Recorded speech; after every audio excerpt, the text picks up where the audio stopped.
Big fam! As you can hear, I'm getting over a cold, so I haven't been able to talk to the camera, engage with the Fig fam. Water and coffee because it's the afternoon, and I'm making soil. I made some this morning, and it came out so good that I have to post about it, and I'm excited to show all you guys. Look at all this potting mix, and because of Phil's figs, I've been composting a lot of old soil with my food scraps that has a lot of perlite in it, maybe some vermiculite and peat. And so what I did is I complemented it with some other goodies that are pretty standard: compost and soil conditioner. And I want to show you how I did it.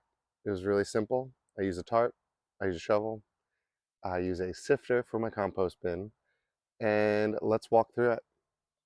Cheers. So looking at my soil mix here, you can see that it's nice and clumps parts and is airy in other parts through soil conditioner or perlite and a nice mix in with compost that I made and that is store-bought. So come out to my compost space and I'll show you what I harvested. So if you look inside here, I already harvested about half of it and I got the other half to go. This stuff's good. You can see all these volunteer cherry tomatoes coming in. And that's just because I turned the soil and we had a nice warm spell. Now I was kind of explaining to you what's going on in my compost bin. But I have an awesome tool that I'm going to put a link to the Amazon piece where I found this because I wanted to use something stainless, not galvanized, and I wanted to use something that was wide enough for a larger bucket and something with 1/4-inch spacing to 1/2-inch spacing that was wide enough to let the majority of soil fragments through. So sieving generally got rid of all the unbroken down plant material. I have this, it came with flowers at my friend's house. She gave me the bucket. It's about a 5-gallon bin and it fits nicely. It's about 1 foot diameter, maybe 13 inches. And I'm just going to get in here.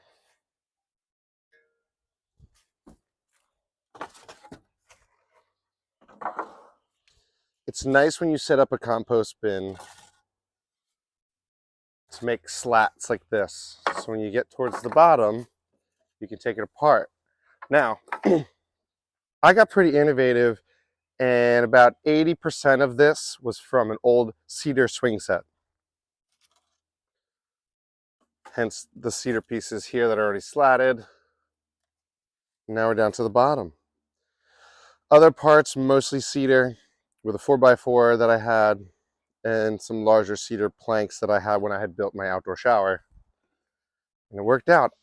This is about 2 years of soil in the making with different varying stages. I've mixed it a few weeks ago, and from that mixing, and I showed you in that footage, is you can actually see these tomato seedlings coming up from all the cherry tomatoes.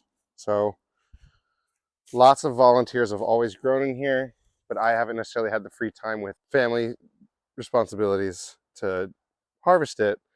And it's gotten to a point where it feels pretty well digested.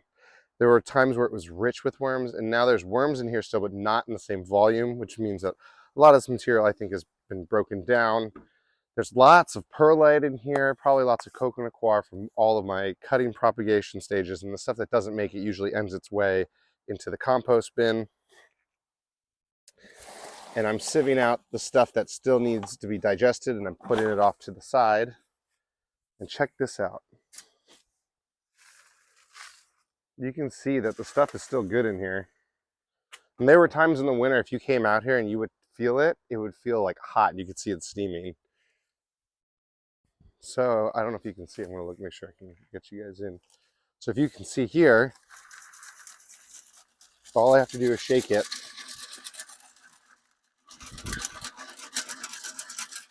And what I'm left with are these coarse fragments. I wasn't supposed to spill it, but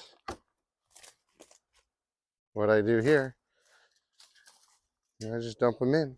And what I'm left is good, ready to use compost and some perlite.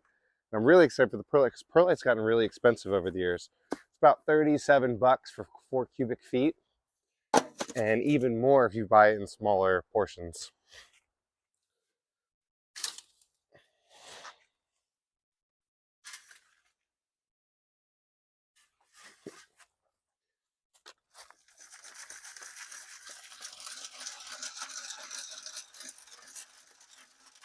The stuff that still needs to be broken down can go back here. And when I'm done harvesting all of this, I'm going to start from scratch and see how long it takes to get nice and digested.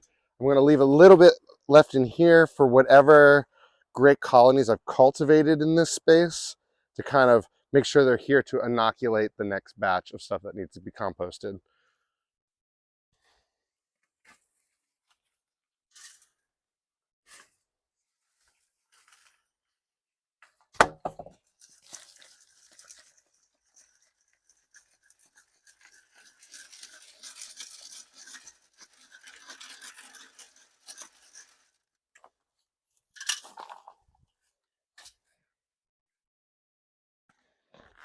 Quarter inch seems to be the perfect, like you could almost use this as potting mix, and I don't know how potent it is because it's been out here for so long that that's why I'm cutting it with a third of this, a third of soil conditioner, and a third of mushroom compost that I purchased, just to make sure I'm putting enough nutrients into the soil. But it's really loose. It feels very like feels very worm casty, if that's a word. Like it feels like they've been in here and they did their job. So I'm excited to pull this out and put in new stuff for my worms to come in and collect more. So what I'll do this until I fill up maybe half of this 20 gallon container, because this one has some rips in it.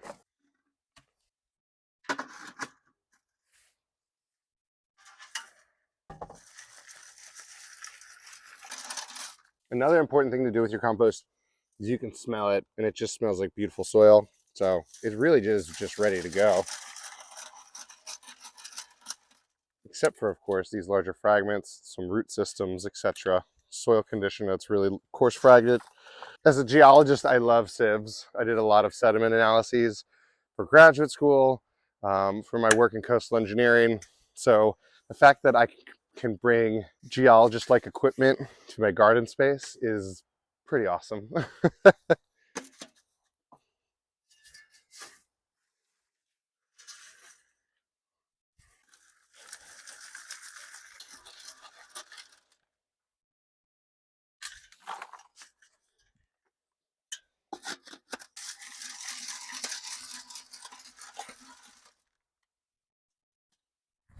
Got a rock in there. Whoops.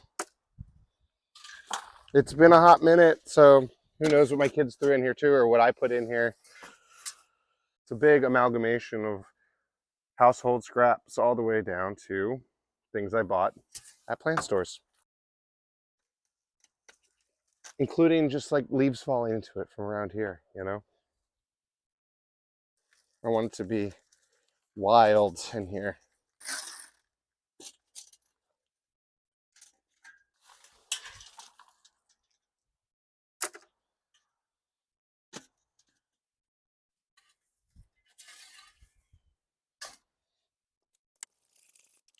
Make sure that your compost bins have lots of worms.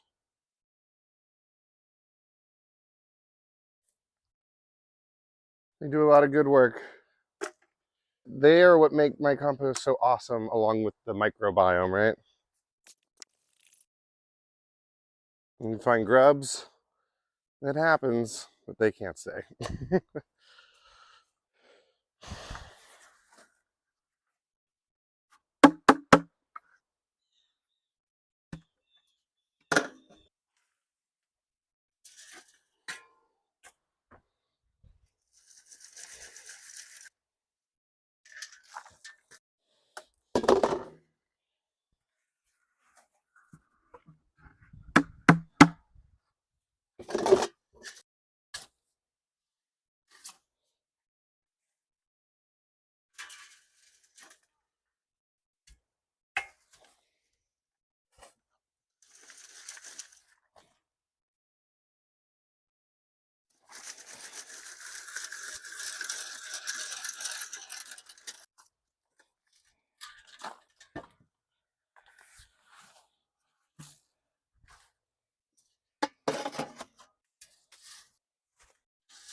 All right, look at that good stuff.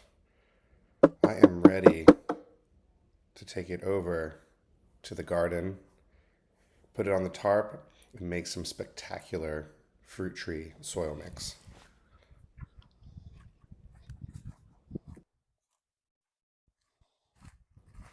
So if you look over here, I have one existing bin that I got from my compost mix. And then you can see my other two bins of the soil mix that I've created using my compost mix with the perlite in it, store-bought mushroom compost, and soil conditioner. If you haven't heard of soil conditioner, I'm going to break it down for you. So what I'm going to do here is I'm going to take all the stuff that hasn't been completely digested yet by my microbiome and worms. I'm going to put that back in with that little bit of compost with all those worms I condensed into it and re-inoculate my compost space. And then this winter I'm going to really focus on filling this back up with soil and making fresh new compost for next year. But look at all of this compost here, guys. With the perlite in it, of course. It's going to make it awesome for my potted figs and my other potted fruit trees.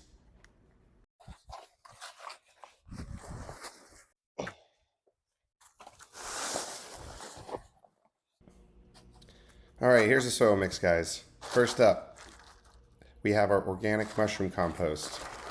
Remember, we're doing one part of each. So I'm going to fill up the 7-gallon bucket generously. You can see it's relatively loose. It's fully broken down. There aren't any odd smells in it. Right onto the tarp. Next up, soil conditioner. This is like really fine mulch, guys. It looks like it is pine in its origin when I smell it and when I feel it.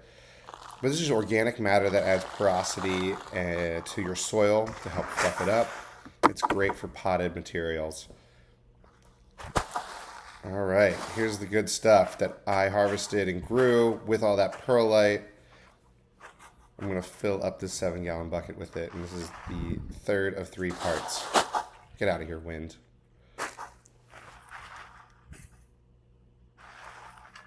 Nice generous helping here. It's great for working on tarps, let me tell you. And there we go. It's one part of each that I'm going to mix, and then I'm going to spread out on the tarp. I got this tarp on Amazon. It's 10 by 12, and it seems to fold nicely. It's supposed to be extra durable for shovels and other metal equipment, yard work equipment. And then I'm going to do it a second time. Spread it back out and mix it all together. Come check it out. Now, I went 1/3 new compost because I don't know the condition of this soil. I went 1/3 soil conditioner for aeration, and I went 1/3 of my personal compost mix that I pulled from my own compost that is chock full of perlite. Big reason why I added bagged compost to my personal composted mix is that because I am a fig tree nursery and I'm getting about a 70% success rate of my fig cuttings, that means 30% of my fig cuttings don't make it. Therefore, 30% of my rooting medium, I generally do not repurpose in case it gets moldy for whatever reason. I usually donate it to my compost. It's usually coconut coir or cocoa coir and perlite, which is why we see such a high percentage of perlite in my compost that you saw earlier. Coconut coir and peat are, if I do use peat for rooting, which I generally don't, I try to stick to coconut coir, but I will sometimes if I find a good deal, are generally nutrient poor. And so they can break down and create some more nutrients, but I am not doing straight vegetation breakdown out there. I am mixing it in with a few other mediums when I'm doing my potting of my figs. And so, not to say that I'm, and so to complement, if I have nutrient poor soil out there, I'm giving it a nice boost with the mushroom compost that I bought bagged. But generally, I do a big haul of compost in the spring from Wilmington Compost Company. This bagged compost was from New Leaf, which is another distributor here in the North Carolina area.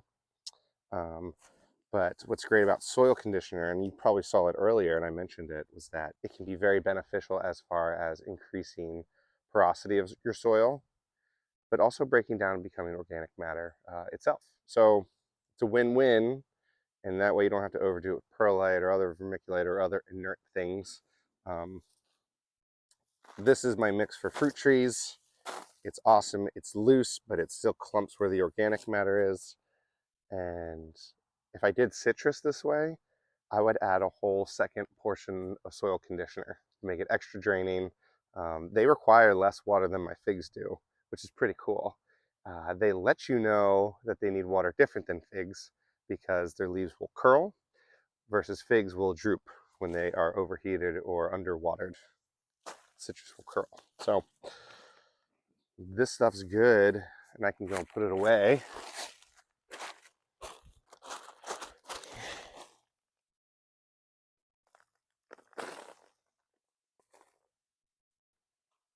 As you can see here, I have this black Celeste that I rooted. It's in a 3-gallon. We're just gonna up pot it because this stuff looks so good, and we're gonna put it gradually into a 5-gallon. Scratch that, I'm putting it in a 7.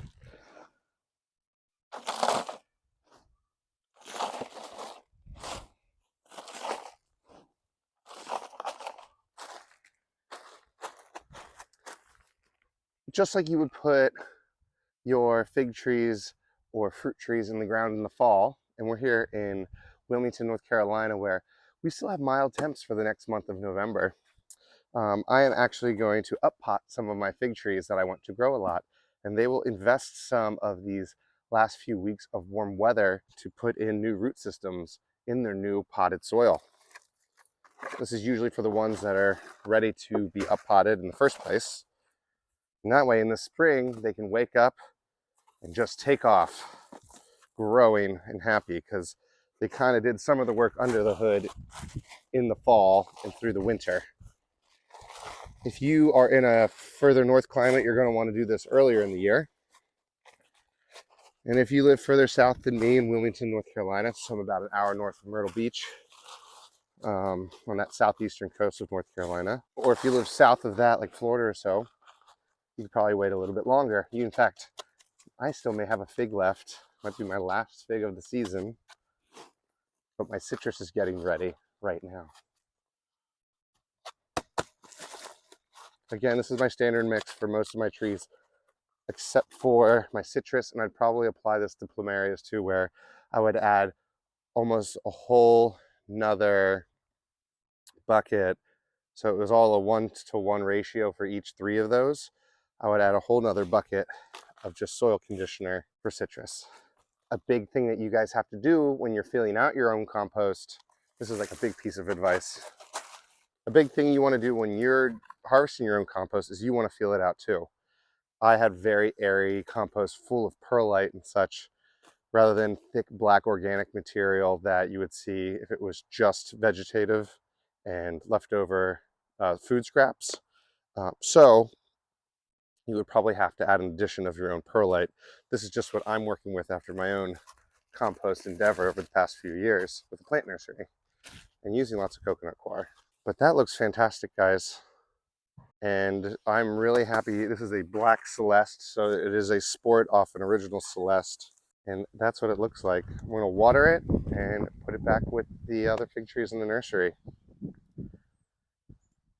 If this is really helpful for you, like, subscribe, be part of the Fig Fam.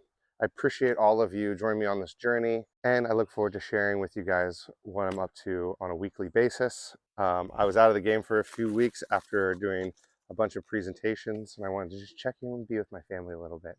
But I'm also going to delve into some other fruits as I've gotten some persimmon varieties, and I'm actually harvesting my first few citrus varieties this fall and winter. So as fig season cools down, I'm going to cross-train with all these other wonderful fruit trees that grow well in my climate, or they grow well in my climate with a little bit of extra care that we have as gardeners. to get through maybe cooler winters than those plants are used to, like my citrus. All right, thanks for everything, Fig Fam. Talk to you soon.